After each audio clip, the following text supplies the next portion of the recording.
Hello everyone and welcome back to my channel. So today's video is really special and something very huge. Each year one of my neighbor welcomes Ganpati Bappa at her place and she comes up with really crazy and amazing ideas that one can ever think about.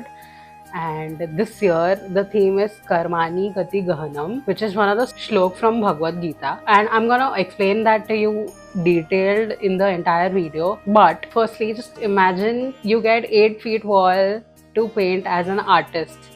Like it's like a free and open hand big canvas for you and you get to do whatever you wish to. It's like a dream for an artist and it takes around 5 to 7 days to finish that entirely. It's a beautiful painting and I can't wait for you all to see it. So yeah, let's go.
This is not just about the backdrop, right?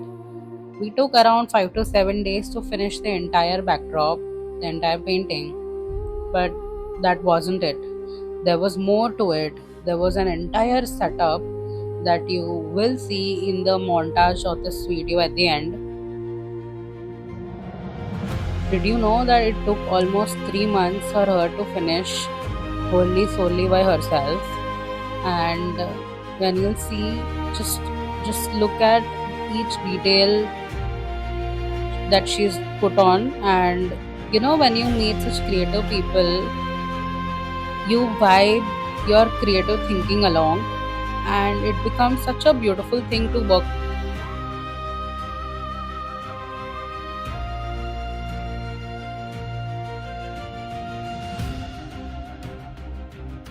And coming with new ideas, actually coming with unique ideas each year, is not something really easy, and how beautifully she does it every time.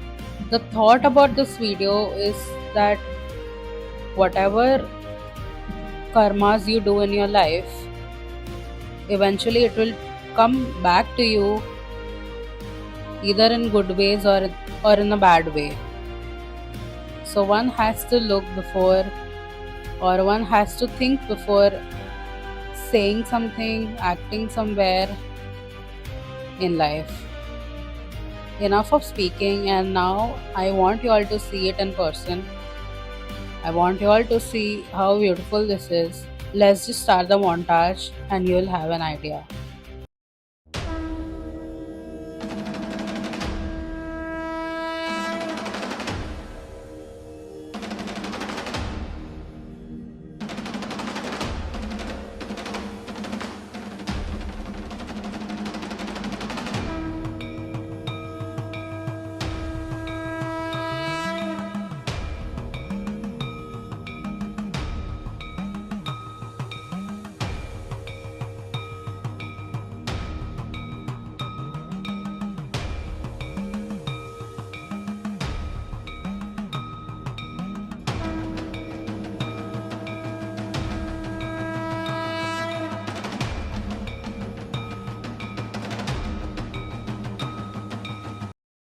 कर्माणि गति गहनम, गीता से प्रेरित यह श्लोक हमें समझाता है कि कर्म की गति बहुत ही गहन है। ये ना ही किसी मनुष्य के समझ आई है, ना ही कभी आएगी। इसे हम सिर्फ एहसास कर सकते हैं। आइए इसी एहसास को हम गहराई से समझते हैं एक सफर लेकर, सफर कर्मयुग का। कर्मयुग, जहां कर्म युग नहीं देखता। पहला स्थान सतयुग। सतयुग, जहां मां सती हवन में समाकर भस्म हो गए। क्यों? क्योंकि उन्हीं के पिता प्रजापति दक्ष ने सारे देवी देवताओं के सामने शिव जी का अपमान किया। प्रजापति दक्ष को अपने इस बुरे कर्म का फल तुरंत ही मिला, जब वीरभद्र स्वरूप शिव जी ने उसी हवन में दक्ष का सिर धड़ से अलग कर दिया। अगला स्थान त्रेता युग, जहां राजा दशरथ से नदी किनारे बैठे हुए श्रवण की हत्या हो गई, जिससे देख क्रोधित होकर श्रवण के माता पिता ने यह श्राप दिया कि उन्हीं की तरह राजा दशरथ को भी अपने पुत्र से दूर रहना पड़ेगा। और कुछ सालों बाद यही हुआ, जब रानी कैकेयी ने कहा राम को वनवास, भरत को राजपाट, और वचनबद्ध राजा दशरथ अपने प्रिय पुत्रों को वनवास भेजना पड़ा और वे अपने पुत्रों से दूर हुए। यहाँ रानी कैकेयी के कर्मों के कारण राम को वनवास हुआ और वह निमित्त बनी रानी कौशल्या के अपने पुत्रों से दूर होने का। अब बारी है द्वापर युग की। त्रेता युग में निमित्त बनी मां कैकेयी यहाँ मां देवकी के रूप में आए, जिनके पुत्र श्री कृष्ण नंदा में पले बड़े मां यशोदा के आंगन में। मां यशोदा जो त्रेता युग में मां कौशल्या स्वरूप अपने पुत्रों से दूर रहे। इसी तरह त्रेता युग के कर्मों का फल इन्हें द्वापर युग में मिला। और अब आखिरी युग कलयुग। 22 अप्रैल 2025 को जब पाकिस्तानी टेररिस्ट ने पहलगाम पर हमला किया, तब उन्होंने ही अपने कर्मों का फल तय कर दिया। और कुछ ही समय बाद इंडियन आर्म फोर्सेस द्वारा रचा गया कर्नल सोफिया कुरैशी और विंग कमांडर व्योमिका सिंह के निरीक्षण में लॉन्च किए गए ऑपरेशन सिंदूर उनका काल बना। यह सफर हमें एहसास दिलाता है कैसे युगों युगों से यही प्रथा है, कैसे कर्मों का फल सभी को मिलता है, कोई इससे बच नहीं सकता। हमारे जीवन में इसीलिए हमें अच्छे कर्म करने चाहिए। See, I told you how creative that lady is and how it was so much fun doing it with her. So this was it, and I'm sure y'all are amazed by the idea of her, how we did overall. Let me know in the comments below how I did, and I'm gonna see you in the next video. Till then, bye bye.